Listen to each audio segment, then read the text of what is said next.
Hi guys, നമുക്കിന്ന് banana chips ഉണ്ടാക്കുന്ന എങ്ങനെ നോക്കാം. അതിന് വേണ്ടിയിട്ടുള്ള സാധനങ്ങൾ: ആദ്യമേ കഴുകി വൃത്തിയാക്കിയ ഏത്തയ്ക്ക, കുറച്ച് ഉപ്പ്. ആദ്യം ഒരു ബൗളിൽ ആവശ്യമായ ഉപ്പിടുക. അതിലേക്ക് കുറച്ച് വെള്ളമൊഴിച്ച് അതിനെ നന്നായിട്ടൊന്ന് മിക്സ് ചെയ്ത് എടുക്കുക. ഉപ്പ് വെള്ളമായിട്ട് നന്നായിട്ടൊന്ന് മിക്സ് ചെയ്തെടുത്ത് മാറ്റി വയ്ക്കുക. അതിന് ശേഷം ഒരു പാത്രം എടുത്തിട്ട് അതിലേക്ക് ആവശ്യമായ വെളിച്ചെണ്ണ ഒഴിക്കുക. വെളിച്ചെണ്ണയോ സൺഫ്ലവർ ഓയിലോ ഒഴിക്കുക. എന്നിട്ടൊരു സ്ലൈസർ എടുത്തിട്ട് നമ്മൾ ഏത്തക്കായ അരിഞ്ഞ് അതിലേക്ക് ഇടുക.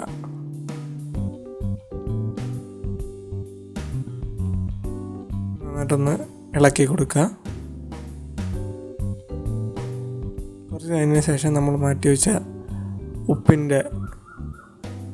ഉപ്പുവെള്ളം അതിലേക്ക് ഒഴിക്കുക. ആദ്യത്തെ ഇതിൽ കുറച്ച് കൂടുതൽ ഒഴിക്കുക. എന്നിട്ട് ഉപ്പിൻ്റെ അളവ് കുറച്ച് വരിക. ഇതിൽ നിങ്ങൾക്ക് പ്രിസർവേറ്റീവ് ചെയ്യാതെ കളറോ പ്രിസർവേറ്റീവ് ഒന്നും ചേരാതെയാണ് നമ്മൾ ഉണ്ടാക്കിയിരിക്കുന്നത്. നിങ്ങൾക്ക് കുറച്ചും കൂടെ കളറ് വേണമെങ്കിൽ മഞ്ഞൾപ്പൊടിയോ എല്ലാ കളറോ ഉപയോഗിക്കാവുന്നതാണ്. അത് നന്നായിട്ടൊന്ന് ഒരു ബ്രൗൺ കളർ ആവുന്നതിന് കുറച്ച് മുമ്പേ, അത് തുടങ്ങുന്നതിന് കുറച്ച് മുമ്പേ അങ്ങ് എടുക്കുക.